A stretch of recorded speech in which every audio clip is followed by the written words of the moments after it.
Baik, apa itu kompetensi? Kompetensi merupakan konsep penting dalam pengelolaan talenta dan kinerja organisasi yang memiliki berbagai definisi dan pendekatan. Dua pendekatan utama yang sering dibahas adalah pendekatan McClellan dan pendekatan Shipman. Selanjutnya yaitu pendekatan McClellan, yaitu dikembangkan dari artikel David McClellan pada tahun 1973 yang mengkritik ketergantungan pada tes IQ dalam seleksi karyawan. Kemudian yang kedua, kompetensi didefinisikan sebagai atribut yaitu pengetahuan, keterampilan, dan motivasi yang membedakan kinerja luar biasa dari rata-rata. Dan yang ketiga, fokusnya adalah pada apa yang membuat individu berkinerja luar biasa, bukan hanya persyaratan pekerjaan.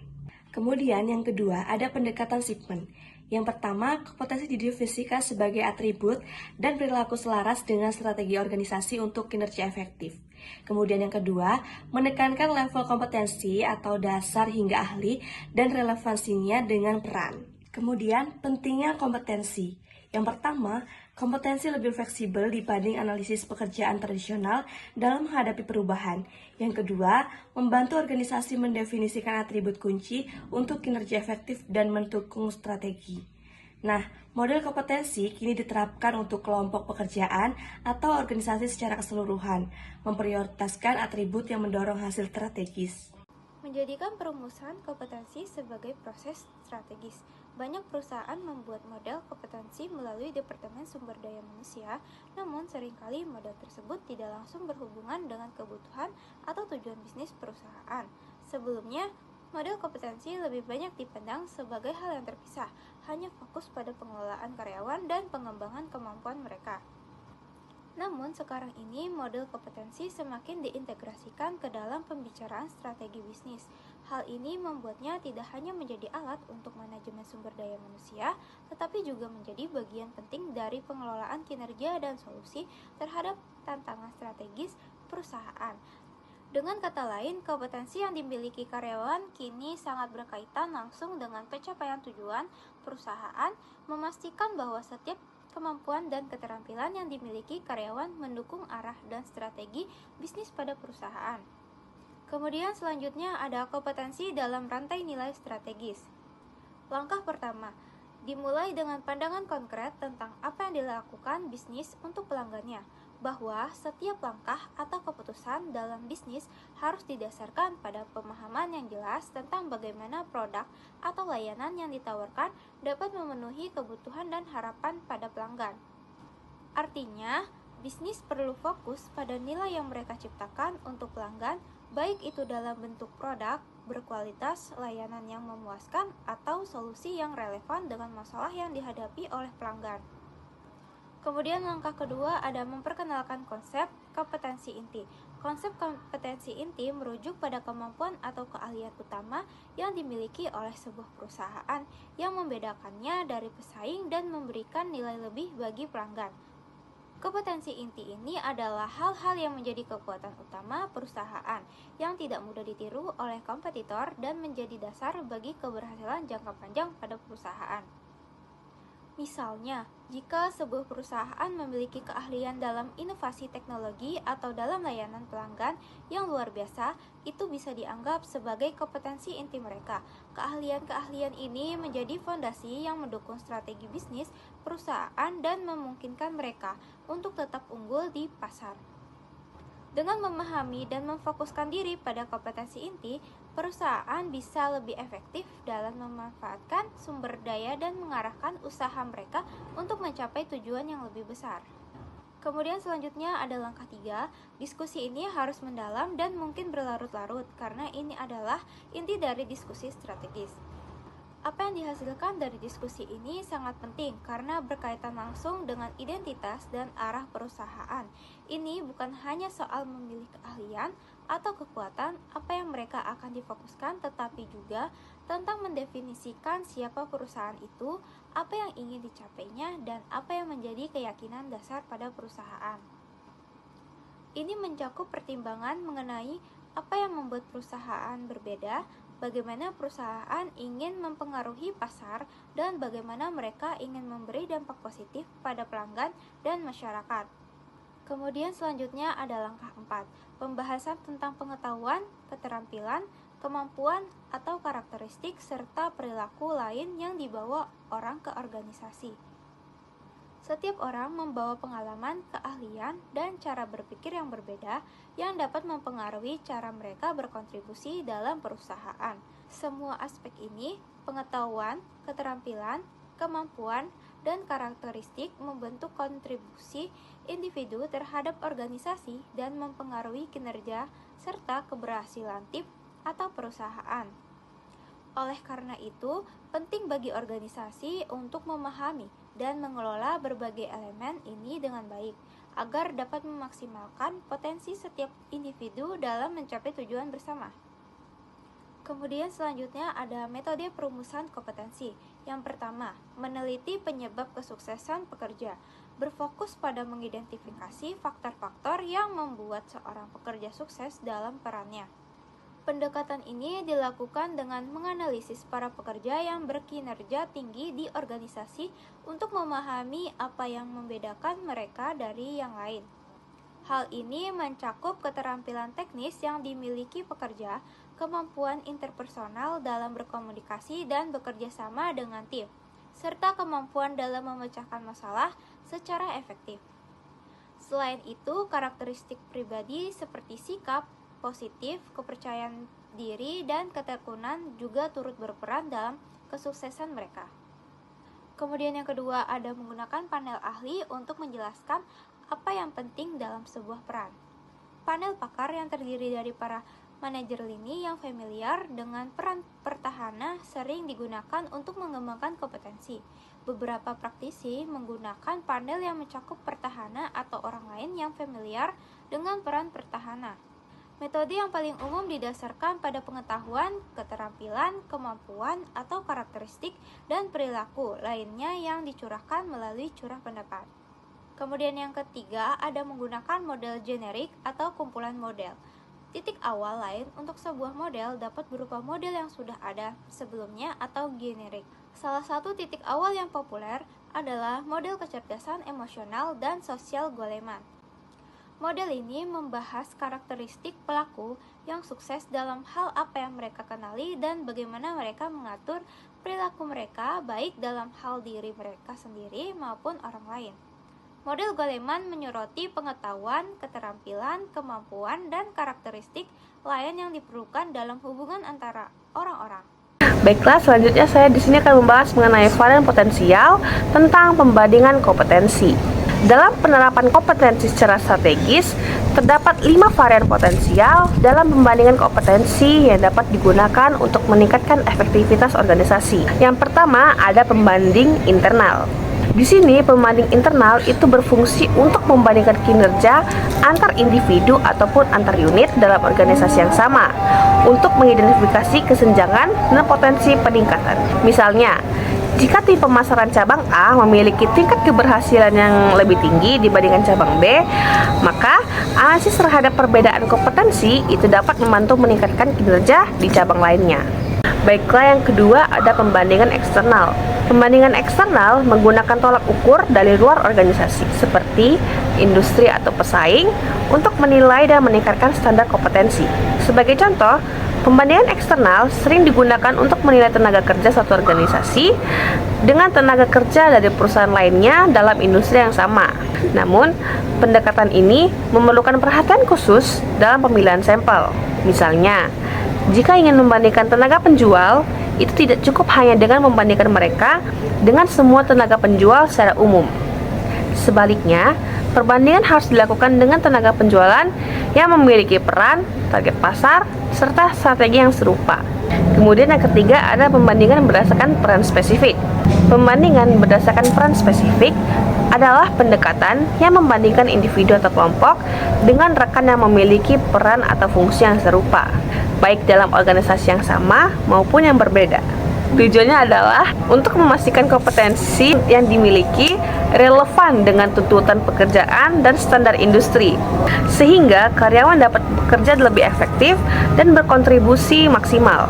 Pendekatan ini tidak hanya memiliki keterampilan teknis, tapi juga memiliki kompetensi strategis serta perilaku yang mendukung kesuksesan dalam posisi tertentu, sehingga hasil pembandingan dapat menjadi lebih akurat dan bermanfaat bagi pengembangan kinerja individu maupun organisasi. Kemudian yang keempat, ada pembandingan berbasis industri. Di sini, perusahaan dapat mengadopsi pembandingan berbasis industri untuk memastikan bahwa kompetensi tenaga kerja mereka tetap relevan dengan standar yang berkembang. Misalnya, di era transformasi digital, keterampilan teknologi menjadi kompetensi yang semakin penting. Oleh karena itu, perusahaan perlu melakukan pembandingan dengan standar industri terkini untuk memastikan tenaga kerja mereka tetap kompetitif. Lalu yang kelima atau yang terakhir, ada pembandingan berorientasi masa depan. Di sini, pembandingan berorientasi masa depan berfokus pada keterampilan dan kompetensi yang dibutuhkan untuk menghadapi perubahan serta tantangan di masa mendatang. Alih-alih hanya berfokus pada kompetensi yang berlaku saat ini, organisasi perlu mempertimbangkan keterampilan yang akan dibutuhkan dalam beberapa tahun ke depan. Misalnya, dalam sektor manufaktur, adopsi otomatisasi dan kecerdasan buatan mengharuskan pekerja untuk memiliki kompetensi teknis yang lebih maju. Di sini ada dasar kompetensi. Dasar kompetensi mencakup keterampilan dan perilaku yang dapat diamati serta diukur untuk mendukung keberhasilan kerja. Baik keterampilan teknis maupun kepemimpinan memainkan peran penting dalam mencapai tujuan organisasi. Nah, penelitian ini juga menunjukkan bahwa organisasi dengan model kompetensi yang tepat cenderung memiliki kinerja, kepuasan kerja, dan retensi karyawan yang lebih baik. Namun, pengembangan kompetensi juga memerlukan pemahaman mendalam seperti sumber daya dan usaha yang konsisten. Nah, dasar kompetensi juga terbagi menjadi dua kategori utama, yaitu kepemimpinan dan teknis. Yang pertama, kompetensi kepemimpinan yaitu seperti kemampuan berkomunikasi dan menyelesaikan konflik dan juga diperlukan di semua tingkatan. Sedangkan kompetensi teknis berfokus pada keahlian khusus dalam bidang tertentu. Selanjutnya ada model dan profil kompetensi. Model kompetensi dikembangkan untuk menentukan kombinasi unik dari kompetensi yang memprediksi keberhasilan konteks tertentu. Ini berlaku untuk konteks organisasi, fungsi bisnis tertentu, atau bahkan untuk individu tertentu. Model kompetensi diberikan berbagai moniker antara lain profil keberhasilan, kepemimpinan model, kerangka kompetensi, dan lain sebagainya. Selanjutnya ada tujuan model dan profil kompetensi. Ini memberikan fokus pada kumpulan kompetensi yang memungkinkan pemilihan, pengembangan, dan penyebaran bakat untuk konteks tertentu, seperti profil keberhasilan khusus peran yang biasanya dibuat dari analisis pekerjaan dan digunakan untuk membuat deskripsi pekerjaan, memandu wawancara berbasis kompetensi, menyarankan rencana pengembangan, dan menginformasikan perencanaan tenaga kerja. Selanjutnya ada profil keberhasilan khusus tingkat posisi sangat berharga untuk perencanaan karir dan perencanaan ketenaga kerjaan. Yang ketiga, model kompetensi tingkat organisasi menggambarkan kompetensi yang diperlukan untuk melaksanakan strategi perusahaan dan mendukung budayanya. Selanjutnya ada kompetensi dalam kinerja pembelajaran dan pengembangan. Yang pertama ada kompetensi kinerja. Kompetensi penting untuk kinerja, namun masalahnya seringkali disebabkan oleh lingkungan atau motivasi, bukan hanya kurangnya keterampilan. Yang kedua ada pembelajaran dan pengembangan. Kompetensi berkembang melalui pembelajaran dan pengalaman yang difasilitasi oleh pekerjaan pengembangan. Yang ketiga ada pekerjaan pengembangan. Penugasan strategi yang menantang karyawan untuk belajar dan berkembang adalah kunci dengan menerima resiko kegagalan sebagai sebagian dari proses. Kompetensi yang diterapkan pada penerapan dan kesiapan. Pengembangan kompetensi di organisasi merupakan langkah strategis untuk meningkatkan keahlian dan mendorong inovasi. Dengan pendekatan yang tepat, organisasi dapat memastikan bahwa semua anggota tim memiliki keterampilan yang diperlukan untuk mencapai tujuan bersama. Penerapan kompetensi. Yang pertama, definisi kompetensi organisasi. Kompetensi organisasi mencakup pengetahuan, keterampilan, dan kapabilitas yang diperlukan untuk mencapai tujuan strategis. Ini menjadi dasar bagi pengembangan sumber daya manusia yang berkualitas. Yang kedua, penerapan kompetensi dalam praktik.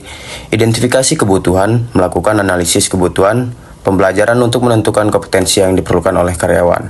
Rencana pengembangan kompetensi, setiap pegawai harus memiliki rancangan pengembangan yang mencakup pelatihan, pembelajaran mandiri, mentorship, dan pengalaman kerja relevan. Dan yang terakhir, kesiapan menghadapi tantangan. Program pengembangan kompetensi harus fleksibel dan responsif terhadap perubahan kebutuhan industri, termasuk evaluasi berkala terhadap efektivitas program pelatihan. Mengembangkan keahlian untuk mendorong inovasi. Pengembangan kompetensi di organisasi adalah langkah strategis untuk tidak hanya meningkatkan keahlian tetapi juga secara aktif mendorong inovasi. Dengan pendekatan yang tepat, organisasi dapat memastikan bahwa semua anggota tim memiliki keterampilan yang diperlukan untuk mencapai tujuan bersama dan berinovasi. Selanjutnya yaitu kompetensi untuk tenaga kerja masa depan. Apa itu kompetensi? Kompetensi adalah kombinasi pengetahuan, keterampilan, dan juga perilaku yang dibutuhkan untuk sukses dalam pekerjaan. Contohnya kelincahan, kecerdasan bisnis, dan inovasi. Kompetensi membantu karyawan bekerja efektif dan organisasi mencapai tujuan. Selanjutnya kita akan membahas apa itu model kompetensi. Model kompetensi merupakan sebuah kerangka kerja yang berisikan 7 hingga 10 kompetensi yang disusun berdasarkan keluarga jabatan seperti manajemen proyek dan juga peran spesifik seperti manajer proyek senior. Model ini dirancang untuk memastikan bahwa kompetensi yang dimiliki oleh karyawan selaras dengan tujuan bisnis dan mendorong kinerja tinggi. Yang terakhir, ada yang namanya manajemen kompetensi. Apa itu manajemen kompetensi? Manajemen kompetensi merupakan strategi organisasi untuk menyesuaikan keterampilan dengan kebutuhan bisnis, di mana mencakup perencanaan, tenaga kerja, rekrutmen, pengembangan karyawan, dan kemajuan karir. Dengan manajemen kompetensi yang efektif, organisasi membangun tim berkinerja tinggi. Selanjutnya ada tipe-tipe kompetensi. Yang pertama ada kompetensi organisasi, disebut juga kompetensi inti atau nilai inti. Diidentifikasi selama proses perencanaan strategis dan cenderung bersifat statis.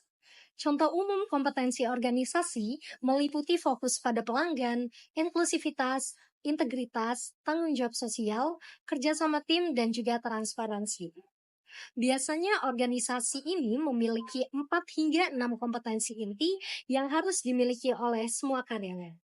Yang kedua, ada kompetensi fungsional, yang merupakan turunan dari kompetensi inti dan mencerminkan keterampilan serta standar kinerja yang dibutuhkan dalam industri atau fungsi kerja tertentu seperti keuangan, penelitian, dan pengembangan, TI, SDM, atau penjualan. Contoh kompetensi fungsional meliputi analisis risiko, interpretasi data, dan pemrograman SQL. Kompetensi ini bisa bersifat teknis atau non-teknis tergantung pada bidangnya. Yang selanjutnya yaitu kompetensi pekerjaan atau kompetensi jabatan, berasal dari kompetensi inti dan fungsional, serta terkait langsung dengan perilaku, keterampilan, dan pengetahuan khusus yang diperlukan untuk kinerja optimal dalam suatu peran tertentu. Misalnya analisis keuangan, peneliti, pengembang Java, atau staf penjualan. Kompetensi pekerjaan lebih spesifik daripada kompetensi fungsional. Contohnya meliputi manajemen transformasi, manajemen hubungan, dan ketajaman global. Kompetensi ini sering digunakan untuk mendukung perencanaan karir. Yang terakhir atau yang keempat adalah kompetensi kepemimpinan, yaitu menggambarkan faktor-faktor yang mendukung kesuksesan bagi para supervisor, manajer, pemimpin, staf senior, dan eksekutif. Contoh umum kompetensi kepemimpinan meliputi kemampuan memengaruhi, persuasi, dan juga visi. Kompetensi ini mendefinisikan apa pemimpin yang ideal sesuai dengan budaya organisasi. Mereka digunakan untuk memandu program pengembangan kepemimpinan dan mengevaluasi kesiapan individu untuk mengambil peran kepemimpinan. Baiklah, materi selanjutnya adalah tantangan kompetensi dalam organisasi. Kompetensi sering dianggap sebagai proses HR, bukan kebutuhan bisnis saja. Identifikasi kompeten kriteria sulit tanpa evaluasi yang baik. Yang ketiga itu kurangnya keselarasan antara pengembangan kompetensi dan tujuan bisnis. Yang keempat, investasi dalam manajemen kompetensi masih rendah. Yang kelima itu kompetensi ini seringkali hanya terdokumentasi di atas kertas tanpa implementasi yang nyata. Nah, selanjutnya itu manfaat kompetensi yang terdefinisikan dengan baik. Yang pertama itu meningkatkan kebutuhan terhadap regulasi. Yang kedua itu mempermudah perencanaan tenaga kerja dan penilaian talenta. Yang ketiga itu meningkatkan efisiensi operasional dan transparansi manajemen. Yang keempat, mengoptimalkan seleksi kandidat dan pengelolaan kinerja organisasi. Yang terakhir itu meningkatkan integrasi manajemen dalam siklus kerja karyawan yang baik. Baik, materi selanjutnya yaitu kompetensi mendorong manajemen bakat terpadu. Nah, di sini kompetensi memegang peran penting dalam manajemen bakat terpadu. Dapat memberikan panduan bagi pemimpin dalam menilai kapasitas, keterampilan, dan kinerja di berbagai segmen talenta utama. Nah, dengan menggunakan data dan analitik berbasis kompetensi, organisasi dapat membuat keputusan perekrutan yang lebih baik dan dapat merancang rencana pengembangan untuk menutup kesenjangan keterampilan, serta mengidentifikasi dan mempercepat pertumbuhan talenta yang berpotensi tinggi. Dan juga kompetensi dapat membantu menciptakan lingkungan kerja yang inklusif dengan mengurangi bias dalam proses rekrutmen, promosi, dan pengembangan karyawan. Dan dalam perencanaan tenaga kerja, kompetensi berfungsi mengidentifikasi kebutuhan keterampilan di masa kini dan di masa depan. Hal ini memungkinkan organisasi untuk menempatkan karyawan yang tepat pada posisi yang sesuai, meningkatkan produktivitas, dan mengurangi biaya tenaga kerja. Nah, selain itu, kompetensi menjadi dasar dalam manajemen kinerja karena dapat membantu karyawan memahami perilaku spesifik yang diperlukan untuk mencapai tujuan. Jadi, dalam manajemen karir dan sukses, kompetensi dapat mempermudah organisasi dalam mengidentifikasi dan membina talenta potensial untuk peran masa depan dan memastikan standar kinerja yang dapat diterapkan secara konsisten dan adil di seluruh organisasi. Materi selanjutnya yaitu membuat, menerapkan, dan memelihara model kompetensi. Ada anggapan bahwa manajemen kompetensi sulit untuk dilaksanakan, padahal ada pendekatan praktis dan terstruktur untuk membangun dan menerapkan model kompetensi. 6 langkah untuk meluncurkan model kompetensi. Langkah pertama yaitu tentukan tujuan. Selama langkah awal ini, HR dan pimpinan bisnis meneliti strategi bisnis, termasuk tujuan bisnis saat ini dan di masa mendatang. Menyetujui hasil bakat yang dibutuhkan, menyelesaikan keterampilan, pengetahuan, perilaku, atribut personal, atau kompetensi yang dibutuhkan untuk mencapai tujuan bisnis dan hasil bakat yang menentukan kesejahteraan antara kompetensi saat ini dan kompetensi yang dibutuhkan untuk mencapai tujuan dan hasil. Langkah kedua, dapatkan dukungan eksekutif. Dengan asumsi model kompetensi perlu didefinisikan untuk pertama kalinya atau model yang ada perlu disegerakan. Langkah berikutnya adalah melibatkan para eksekutif dan pemimpin bisnis senior lainnya untuk memperjelas hubungan antara strategi bisnis organisasi dan fungsional serta kompetensi yang diperlukan untuk mendukungnya. Langkah ketiga, rencanakan pendekatannya. Pada langkah ini, buat rencana untuk merancang, mengembangkan, dan meluncurkan model kompetensi.